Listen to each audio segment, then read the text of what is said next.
It's been an explosive year in Walford.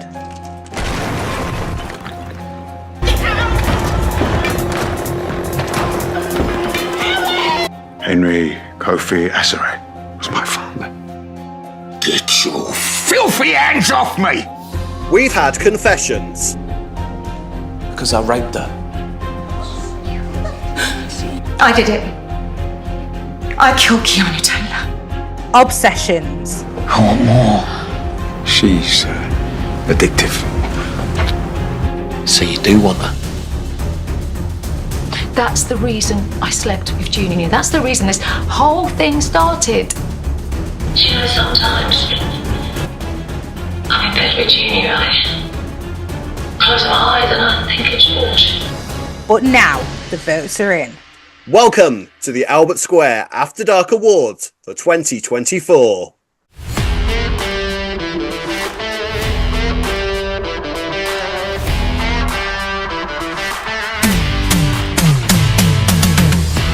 Greetings, EastEnders fans, and welcome to the Albert Square After Dark Awards for 2024. Ooh, you have been voting in your hundreds, possibly thousands, for this year's awards. 2024, Ree, it's been quite a year, hasn't it?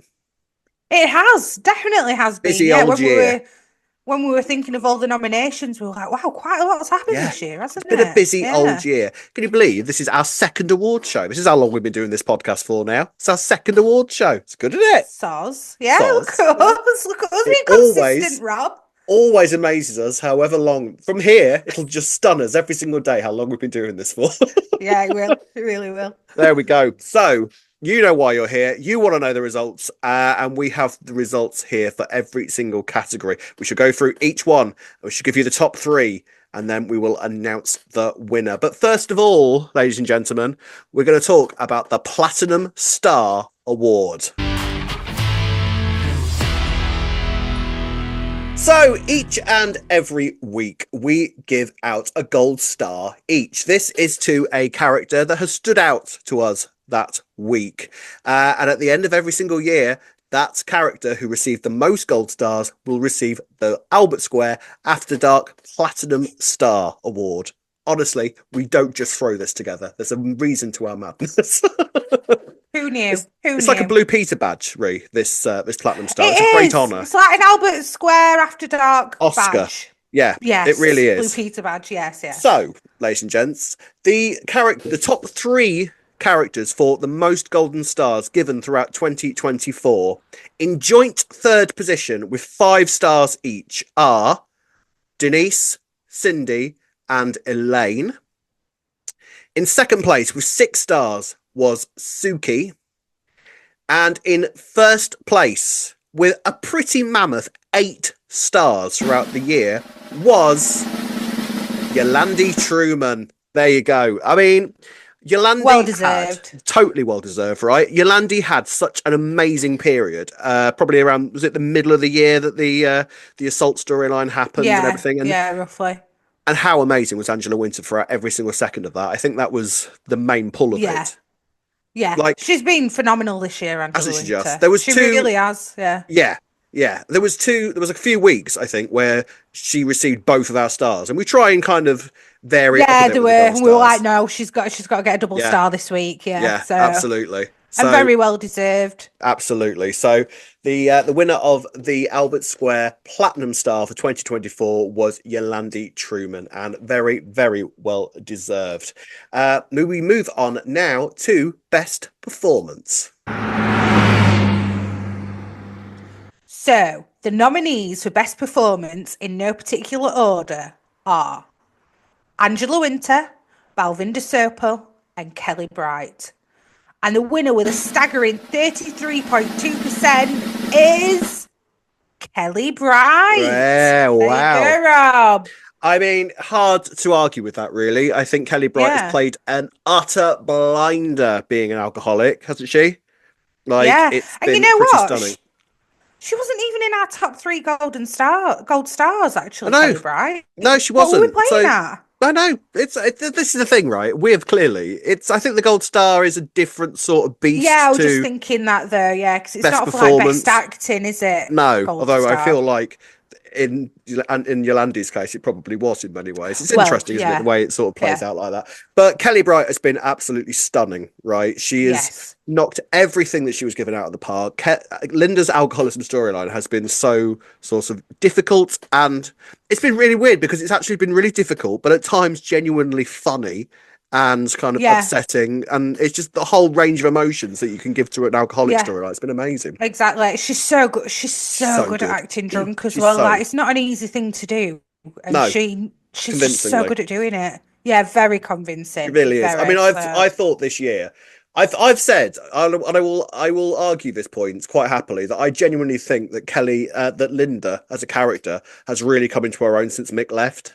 To be perfectly honest with you, I Yeah, do think and to that. think I we do. were all worried. What on earth is Linda Yeah. going to do without Yeah. Mick? Oh, I'll tell you what she's going Quite to a do. lot. She's gonna kill Keanu. She's going to have a nervous breakdown with alcoholism and nearly die, and she's just going to have a very, very busy year. That's what she's going to do, and it's been stunning to watch. I genuinely believe that Kelly Bright is probably one of the greatest actors in EastEnders, like as in terms Yeah, of like she in is. its history. She is up there. She She's is absolutely incredibly good. brilliant. So yeah, fair play to her. Right, ladies and gents, the next award is for Best Villain. Okay, the top three, in no particular order, for Best Villain are Cindy Beale, Eddie Knight, and Nish Panesar. And coming in with 74.6% of the vote is Nish Panesar. I mean, how can he not? It had right? to be. It had to be this year. 100%. There was no one else it could have been. And what a villain Nish has been, I think, because it's very hard sometimes, I think, with villains to give them a convincing motive for how they behave, right? Yeah. Especially when you've got like a serial killer or something on the show. Mm-hmm. Like it's you sort of just roll your eyes and think, oh, okay, that person was in the wrong place at the wrong time. But what Nish actually did, I think, was come across as somebody who was controlling, but you understood his motivations. You didn't like them. Yeah. They were warped and messed up, but you understood why he was doing what he did, and you understood what he was doing, because you understand those sorts of people. Because I think we have all met a Nish at some point in our lives, and it's never a pleasant not experience. quite to the extent. Not of to that Nish, extent. I don't think I've. Yeah, I've never been thrown off a lesser balcony. I'll give him extent. that. No, certainly not not. yet. Or poisoned. Hey, the year's young. Or- The year is young. God, it is very young. Very young. Yes, who knows? But yeah, and I thought Navin Chowdhury, awesome as Nish, like fantastic performance, and Nish has been a 100%. great villain. Yeah, well, very well deserved. Couldn't Yeah. have gone to anyone else, I don't think, this year.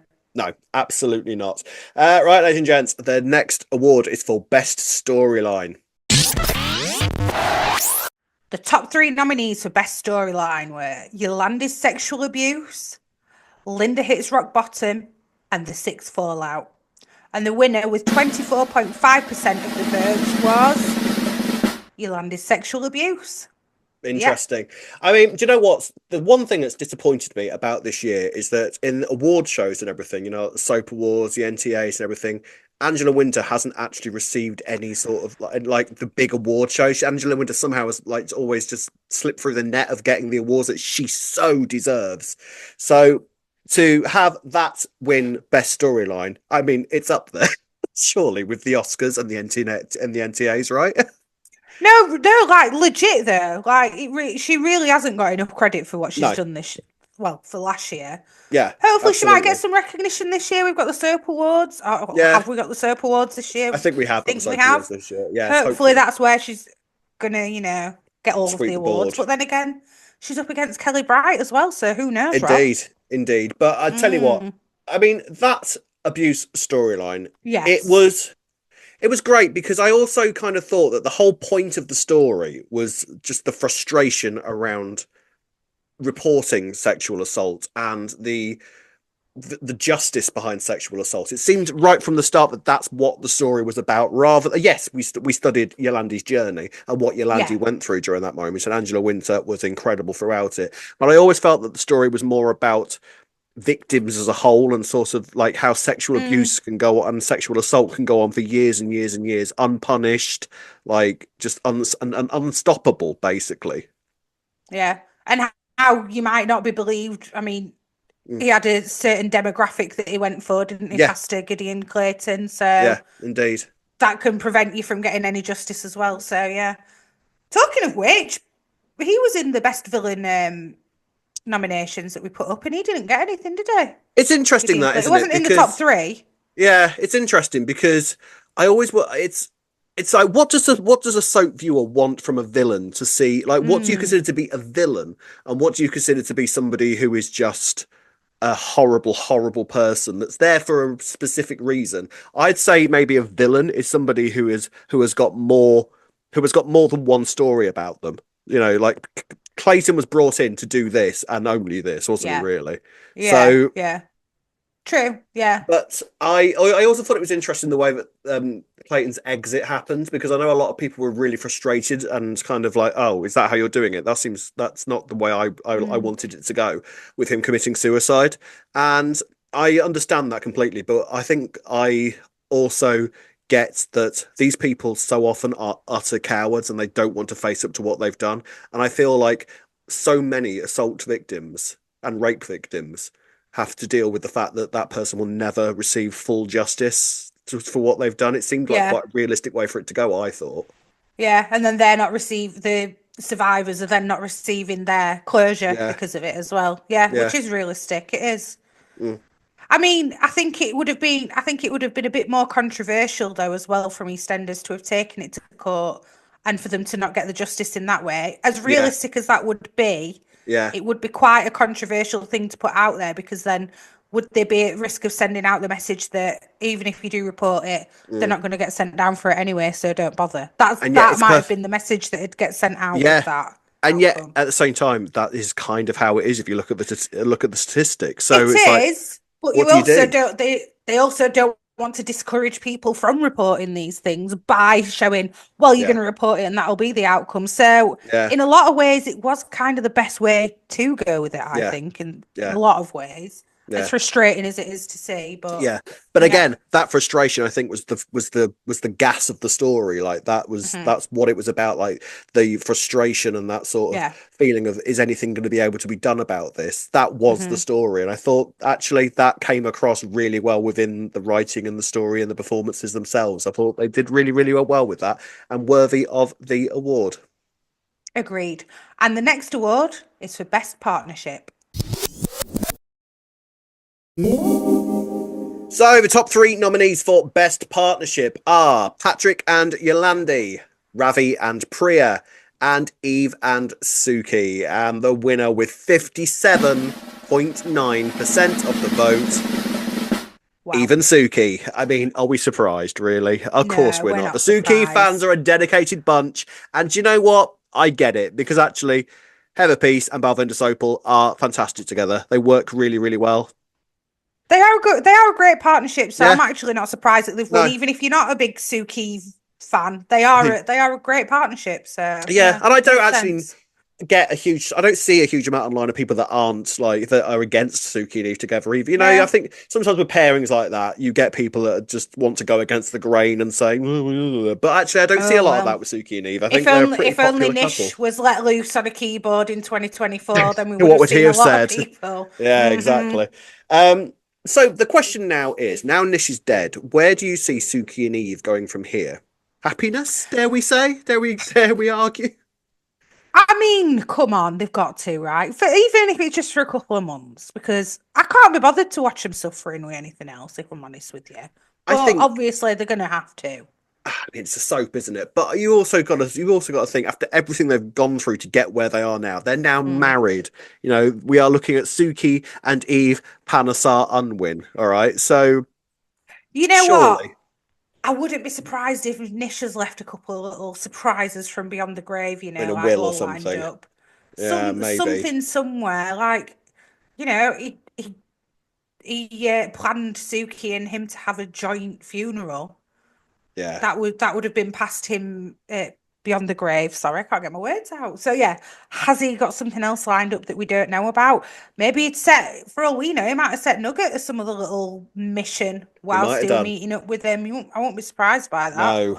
No. So you think his influence will continue for quite a few months to come yet? There's potential. There's There is definitely indeed. potential. I would like to see them explore Eve's history a little bit, and sort of because we've had some indications this like the past couple of months that she's started communicating with her parents again for the first time in years. So I'd quite like to meet them and sort of see and study their Which- relationship. Ironically, was thanks to Nish having her mum beat Yeah. up. Exactly. So what Yeah. a nice bloke, right? Yeah, yeah, exactly. nice man. At least he Caring reunited Nish. Eve with her parents. Yeah, There exactly. you go. And as well as that, they also seem to be hinting about the Suki and Ash relationship. Like, are we going to study that a little bit more? Are we going to see Ash No. again? I don't know. No, I think I think it's gone now. We know that she obviously knows about Suki and Eve. Surely she would have come back for the wedding if she were going to come back. That But would why have been didn't she? This is the thing. So that's clearly an unspoken thing between mother and daughter that I think I don't think we'd ever have Ash back full time. I don't think she needs to come back full time. But I would like to see her come back for maybe a couple of episodes just to have that conversation, considering how much like Suki gave Ash in terms of like about her own sexuality when she was in fact going through some internalized homophobia at the time. I'd quite like Ash to be able to stand up and say, "You are a hypocrite, and how dare you treat me like that when you knew that this was where you wanted to be? Like, Yeah, what's wrong?" You know, I think we all still need that moment, but I just don't see it happening. I don't know why. I just don't feel like see. Ash is ever going to come back. But yeah, I could eat my words. Maybe we might have a recast. I've no idea. who knows? I won't be against that. We shall see. Right, ladies and gents, next award is Best Episode. In no particular order, the nominees for Best Episode were Patrick and Yolanda's Two-Hander, What If Linda Died, and The Knights Discover George's Heritage. And the winner with 20.6% of the votes was What If Linda Died. I'm surprised, actually. It was a good episode. We were very surprised at this, yeah. Yeah, I mean, Yeah. I'm not going to sit here slagging the episode off. It was a very, No, very no, strong not at all. episode. Really powerful.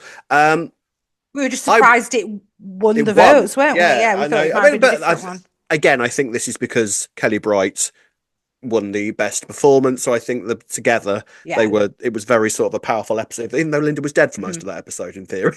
Who knows? Yeah, But it, yeah. It's like, oh, But yeah. but it was just as a result of, the big old Linda storyline. So, and it was a really powerful way to examine like the what if scenario. And it was interesting, like how long ago those pictures were released of the supposed funeral. Yeah. And it was Yeah. interesting, like how people quite quickly worked out what that was going to be about when they saw those pictures. Yeah. But it's sort of like, well, where's Linda? Lee and Nancy are there. So clearly this is supposed to be a Linda type funeral, but we don't know. We've never heard that Kelly Bright's leaving the show. So We all knew deep down that she weren't leaving. We're like, surely not. No way. And for her to go in that, well, it would be realistic for her to go in that way, but it would, wouldn't feel sadly, right yeah. to us, would it? yeah, it So- would sadly be quite realistic. Yeah. I do want to have a shout out to the Knights Discover George's Heritage though, because I genuinely think that was one of the best episodes in the show's history. I really like the Definitely. strength of that episode in the performances. The script was incredibly adult and mature and hard hitting.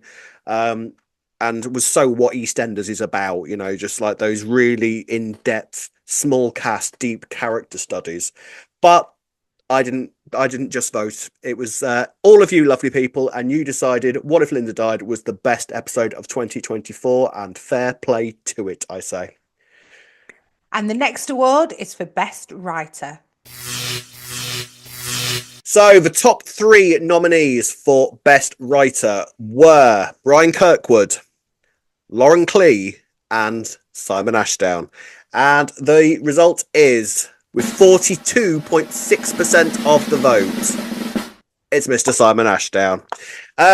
Actually, one of Simon Ashdown's bigger years in terms of the amount of scripts he's written for the show. He's written 10, I think, this year, which is the most he's written in quite a number of years since he was the series consultant back in sort of the Deirdre Santa years onwards. So it's fair to say Simon Ashdown is properly full on like part of the writing team, which is good.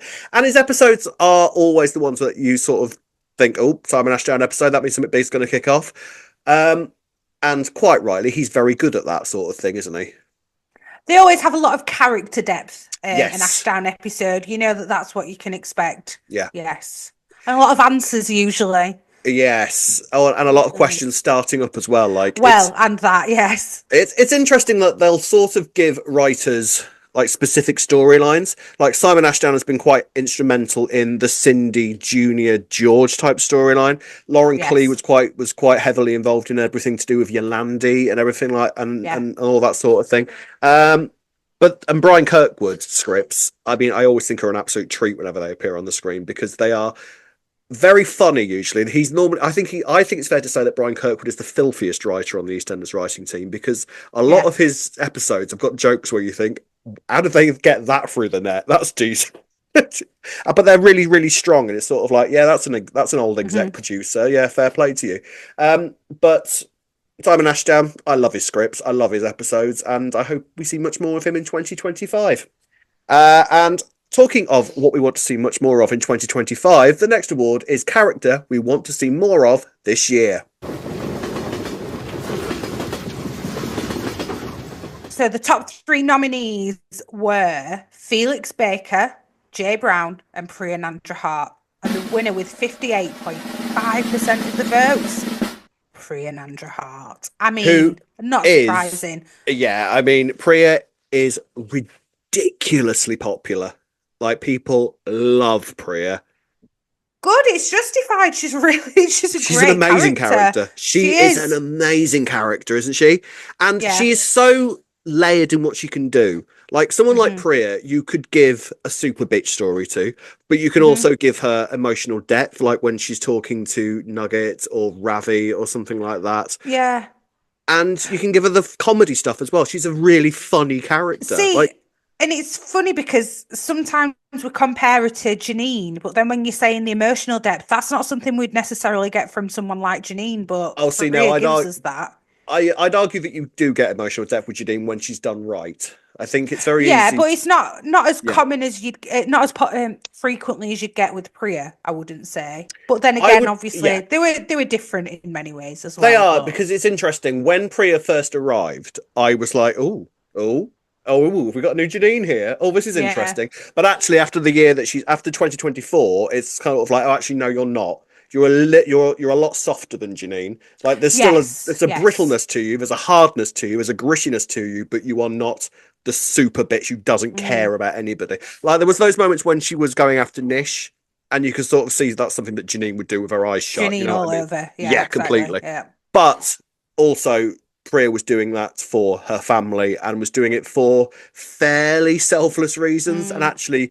you especially have looked at Priya and thought, well, she's a great mum. And nobody would ever accuse Janine Butcher of being a good mum. Exactly.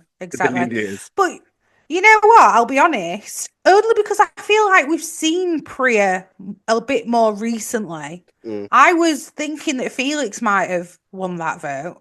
Yeah, I mean, and again, Felix, we had him last year in this nomination, in this category. Come on, what is Felix even doing? He made the top 3. I know, and I know it's important, like you said, to have these community characters. But like this time last year, Bernie was up there. We've used her, and she's still a community character. It is time for Felix to get a proper storyline. So. Yeah. I mean, it's for Priya, Felix and Jay to be the top 3 out of all the characters that were in the category. Jay, he is. I agree with Jay. Actually, I think Jay needs to be doing more. I mean, obviously, he had a huge year last year with the Lola stuff. Yeah. He's had a much quieter year this year. We've seen nothing of him and Lexi for months and months and months. I can't remember the last time we saw Lexi. To be fair, I think not that I think it needed it, but I think Lexi's going to come back as a recast. Oh, do you think? Because usually, yeah. I think when they do this with kids in particular, when they have this long of a break, they usually come back as a new person. And like I said, I don't think that they need to recast Lexi at all. But I wonder if that's what's going on. Tingling that's what's happening. Yeah, maybe we'll have to wait and see what 2025 brings. But yeah, Priya Nandrahart, I suspect that they know how popular Priya is. All right, because the internet goes insane whenever Priya breathes. So they know what we want to see. So I am expecting 2025 to be a much bigger year for Priya, but we shall have to wait, especially with the choice that is coming with Denise and Ravi. We know that Priya is still harbouring feelings for Ravi. Is more of Priya's bitchy side going to come out? Is she going to get into a sort of feud with Denise? Is that where this is going to go, possibly? Potentially, but I'm now wondering. It all kind of depends on where things go with Nugget, because if Nugget Yes. ends up acting up, I actually think the opposite, and then she might just start resenting Ravi for not helping out more because he's going to be too distracted. So it could go one of two ways, but I think Yeah. it's safe to say we're definitely going to be seeing a lot more of her this And year, which bring is great. that on. Right, ladies and gents, the next category is for best newcomer. The top 3 nominees for best newcomer are Kojo Asare, Teddy Mitchell, and Nicola Mitchell. And with 45.4% of the vote, I think with no surprise is Nicola Mitchell, who has come in like a hurricane, right? Like a wrecking ball, Like a wrecking as ball. Miley Cyrus might say. Yes. Indeed. Nicola is a fascinating character. She actually is what I think we thought we might be getting with Priya when she first arrived, but I think we're fairly sure Yes. that actually Nicola is going to be filling that role. She's got a bit of a super bitch vibe about her, hasn't she?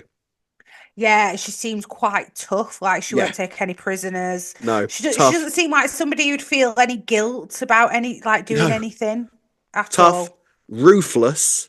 You Yeah, know, I ruthless. think That's the word I was yeah. looking for. I mean, I Ruthless, think yes. when you are at a stage where you are handing Phil alcohol because it works for you for him to get drunk, then that's the kind of person that we're dealing with Nicola.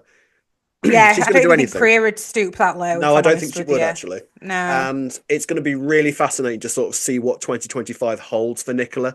The way that she's come in, I mean, not many new characters get like 3 duffs in their first week. That's rare. No.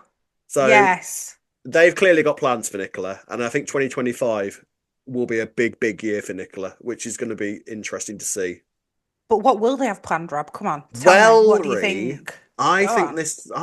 that this is you had a theory that Barney would turn out to be Zach's from the history that she has Oh with yeah, I Zach. totally forgot about all that. We've Yeah. not seen Barney for a while, so We I forgot. haven't. Oh, okay. I think Yes, that's you think gonna be that's all going to because be revealed. They've got this history that we don't really know what went on between Zach and Nicola. So that's presumably going to be revealed in the coming months. And when we find out what that is, I think you're absolutely right. I think it's going to be revealed that Barney is Zach's. And what chaos is that going to cause within the new Mitchell family? And Nicola won't give Yeah. us shiny shite. No, she'll not. No, She'll just no. think, well, Teddy, you've moved on. I don't care. Yeah. So how will it come out though, do you reckon? Do you got Messily. any I said messily. Yes, very, very messily. I'm wondering if maybe Barney will get ill or something, and then they'll do some kind of test to see if prove his you know genes. they need some Yeah. blood or maybe need a Yeah. bit of his liver or something. Maybe that's a quite soapy way of doing it. Yeah, you could be right. You could be right. Yeah. But I suspect that 2025 is going to be a big old year for old Nick. So let's see what that brings. And now the next award is for best family.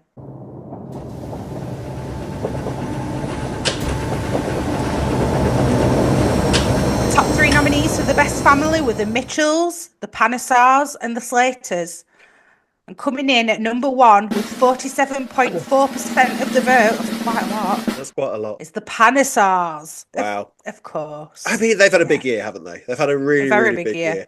And I agree. I love the Panesars. I think they are such a strong family unit, and they have become so much stronger in this era. You know, with the addition of Ravi and Priya and Nugget and Avani, it's really added some interesting layers to them. Especially seeing as though their original unit has been so heavily depleted. Right? I mean, the Like- original unit, what was Ash, Ash, Jags, Kirat, Vinny, Jags. Kirat, Yeah. and Suke, the 5 Yeah. of them. Yeah. One of them's left. One of them's in prison. One of them's dead. Yeah. Out of the 5, there's only 2 left. Yeah. So it But was a then- family. Yeah. It was a family lot that more really needed joined. adding to. Yeah, exactly. Yes. And I think all of the new additions to it have been fantastic, and I love all of them. Mm-hmm. So it's like I say, it's going to be really interesting to sort of see where they go from here, because since these new additions come in, and Nish is included in that, it feels like Nish has been around for years and years and years, but he was also a new character within this era, and Yeah. he has been so instrumental in most of what's gone on with the Panesars since he arrived. But it's now going to be interesting to sort of see how they cope without him, which with such a negative influence is a kind of weird thing to say, but it's how do they deal with that freedom? thus far, not well, it would seem, especially with Nugget, you know? No. So, I've got a feeling about Nugget, you know. I think he's Yeah. going to go down the wrong path after all this. Yeah, It's all going to might do. go, horribly yeah, wrong. a bit west. I wonder, you know, are we going to have to start calling them the Panasar/Galatis/Unwins? Slash soon? Unwins. It's going to be a bit of a mouthful, isn't it? I think we might stick with Panasars Yeah, for now. should we But just we'll stick see. with Panasars? Stick with All right. Panasars for now. But the Slaters and the Mitchells too. I mean, I think the Slaters are just a popular family in general and will always be up there, as would the Mitchells. The Mitchells have had additions added to them this year, so that's probably Yeah. you know something to do with it. The Slaters, I think, have had a quieter year in all fairness, haven't they? That's what I was going to say. They've not really had that much going on for once, the Slaters. I mean, they even had a pretty quiet Christmas for them, didn't They they? did. They didn't. They weren't even. Yeah. They weren't even out of house and home. They normally are around No. Christmas time. They were just a bit skint this year, Yeah. not homeless. So Yeah. Stacey all she had was a little bit of heartbreak. That's a good Christmas for Yeah. Stace. Great yeah, Christmas. that is actually That's one of her brilliant, best in brilliant. years. It Didn't see is. any death. Didn't see anybody fall off the Vic. Didn't murder anybody. She had a cracking Christmas. But a New Year's Day weren't as great. Her best mate No, did well, get yeah. poisoned, and then her Again, best mate's someone wife fell got off a thrown roof. It's a balcony. thing. Yeah, Stacey should not be allowed anywhere near anything that involves a she's a roof. jinx. She's a She is. curse. She's terrible. Terrible curse. Ladies and gentlemen, the penultimate award is Best Return. So, Best Return, and this was the closest vote out of the entire awards, and it's not difficult to see why, because we've had some cracking returns this year. In joint third place, I'm going to read out the actual order for this one. In joint third place was Jane and Chrissy. Yeah. In second place was Bianca. And in first place, with 19.5% of the vote, that's how close it was David Wicks.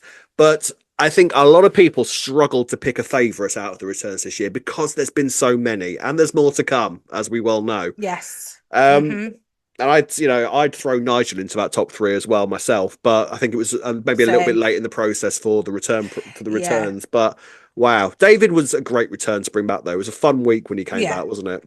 It was definitely fun. We needed to see David and Cindy reunited, and Yeah. boy, have we! And have we seen the repercussions of them having a conversation Have one we? night or what? Yeah, I think we have. Yeah, just a Yeah. little bit. I mean, just imagine though, in 2024, the credits read David Wicks, Michael French, Cindy Beale, Michelle Collins, Bianca Jackson, Yeah. Patsy Palmer. Like, can you imagine that in 2024? Amazing, right? That's Well that's done, why I love Clenners, for this bringing era. everyone back. That's all I'm thinking. That's why I 'Cause love don't this think era you would so have. much. Yeah, I don't think you would have got it with anybody. Like he's very good at persuading people to come Yeah, back. because why wouldn't you? Who- With the strength of that, why wouldn't you? Like, And who else are we going to see coming up? I know. I'm it could excited. be We know that absolutely Grant's anybody. coming. Yeah. And we're hearing it's going to be quite a good return for Grant as well. Mm. Like something major's happening for him to come back. So Yes. mm. What could it be? I mean, hey, but that's going to be next. That's going to be we'll talk about that maybe at the awards for 2025.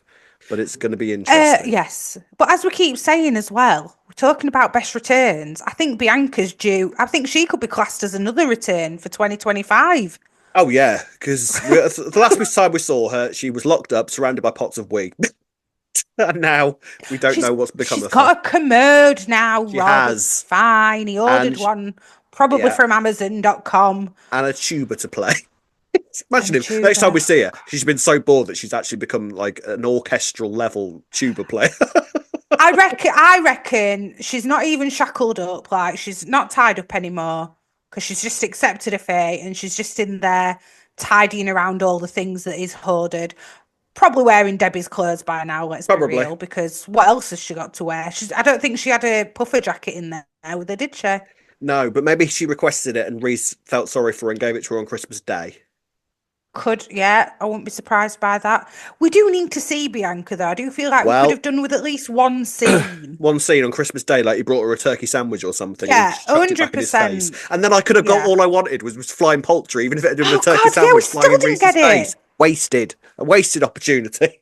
Very wasted. But there we go. David Wicks for the best return, and fair play to that. And also, what was nicer in that, we got a brief Joe scene as well, which I don't think a single person on earth ever expected to happen. Oh no, yeah, of course, we forgot about that. Yeah, I was not expecting that at all. We had those little mystery phone calls that he was getting that week from Holly, was it? Yeah. But then that's also been something of this, like, you've got the main return of a character, but then they've kept it quiet that actually, same with the Chrissy stuff, like massive kind of talk about Chrissy coming out, but then you get Jake returning for a little scene as well. Like, it's great. I love those little moments. And there've been so many of those peppered throughout the year because of the anniversary. And it's so nice that they've gone for the anniversary of being more of a nostalgic look back, because so often with these big anniversaries, you'll get them turning around and saying, yes, there'll be elements of nostalgia, but it's always about looking forward. And it's sort of like, actually, sometimes the viewer just wants to look back and look over at the past history of the show. And that is what this anniversary has been about. And I love it. So, last award, ladies and gentlemen, goes to Best Twist. So, for the final award of the Albert Square After Dark 2024 awards is the Best Twist. And the nominees are the top three: Sharon and Chrissy are locked up together, Dean confesses to raping Linda, and Eddie murdered George's father. And number one with 34.5% of the votes was Dean's confession to raping Linda. That's high. That's high for that, isn't it? Very high. I can see that. I can see that. Again, I think it's another thing that people just loved Linda and loved Linda's story. But actually, when you think about that moment with Dean confessing in court, I remember my jaw hit the floor when it happened, because I just was not expecting him to do that whatsoever, because it was such a desperate move. But actually, as well, that moment was like 10 years in the making. From the moment that it happened to Linda actually having him confess that to a room full of people, she's wanted that for so long. Like, yes, they've had moments where Dean has kind of privately said it to her, but it's not exactly the same as an outright confession. So in a court of law. Yeah, it was a very, very earned moment, I think, wasn't it?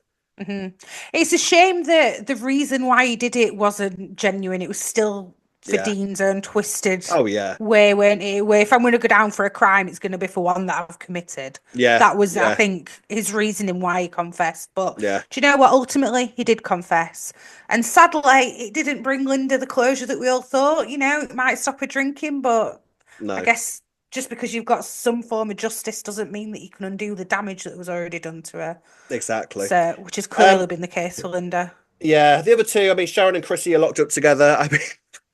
I mean, that week was camp, wasn't it? It really, really was. It was camp, yeah. And, you could argue, yes, that why would someone like Chrissy end up in the same wing as someone who all she really did was tell a judge to shut up, to shut his face and stop being such a misogynist. And that's why Sharon was put in contempt and locked up with Chrissy for a week. But who cares? Do you know what? The prisons in the UK, though, are struggling at the minute. So perhaps it's not that unrealistic. No, probably for not. 2024. Yeah, it was a lovely camp week. It was nice to see them reunited and have a little bit of closure together. Yeah. And actually, the parallels that were managed to be pulled out between the two of them, I thought was amazingly clever. Sharon and Chrissy, their stories at that moment were so intertwined without them even realizing. I thought, fair play. That's there good. There were quite a lot of comparisons between the six and what happened with Chrissy, Zoe, and Sam, weren't there? Yeah, in fact, do you reckon we're going to see Michelle Ryan this year? Who knows? I mean, it's I always think we are, you know. Yeah, you reckon this is the year? I mean, if you're going to do it any year, I guess, yeah. I mean, it's always been that absent part of Kat, and she always brings Zoe up every now and again. And normally it's to say, no, we're still not speaking, and then they sort of move on. So it would feel right, I think, because let's be honest, the "You Ain't My Mother" is like one of the iconic moments in EastEnders history. Like everybody, even if you don't, I think it is the most one of, certainly, yeah, and even if you don't watch EastEnders, you know that moment. You could say "You Ain't My Mother" to somebody who's never seen a single episode of EastEnders, and they will reply, "Yes, I am." Yes, I am. You. Yeah. Yes, I am. Yes, I am. Possibly. I think you might be nearly right. won a Year 7 talent show reenacting that scene. Very nearly. Was it the Sheffield accent? I tried my best to do a Cockney one. I'll have maybe that's why. Maybe that's why you didn't win it. Yeah, probably. Yeah, hey, Ree, do you know what? Maybe our viewers would have voted for you to win that award if that had been a thing. Do you know what? I think you all would have. 100%. I think so. I would have got I 100% think of so. that vote. Mhm. There you go. But there we go, ladies and gents. That is the awards for this year. Thank you for not only your votes, but for listening to us and watching us throughout the whole of 2024. We love every single one of you. And if you want to get in touch with us, by any means, you can do the following. You can find us on Facebook at Albert Square After Dark, on Twitter and Instagram at E20 After Dark. If you're watching on YouTube, don't forget to like and subscribe. You can listen to us on Apple and all your favourite podcast sites. Drop us an email at e20afterdarkpodcast@gmail.com. If you'd like to buy us a coffee, you can do so by going on buyasacoffee.com. buymeacoffee.com/E20 After Dark. Buy me a coffee. Oh, Buy us a coffee. no, I then. said buy us a coffee. Buy us a coffee then. www.com. www. So there we go. Thank you very much, ladies and gentlemen. And here is to EastEnders' 40th year anniversary. What will 2025 bring? I tell you what it will bring is a brand new era. This time next year we'll be in the Wadey era as well. That's nerve-wracking. I'm not sure how I feel about it. Let's just have scary, some faith, scary. right? Fingers crossed. But 2024, fun year, good year. Those were your awards. Thank you for watching. Until next time, it's goodbye from me. Goodbye from me. See you soon. Goodbye.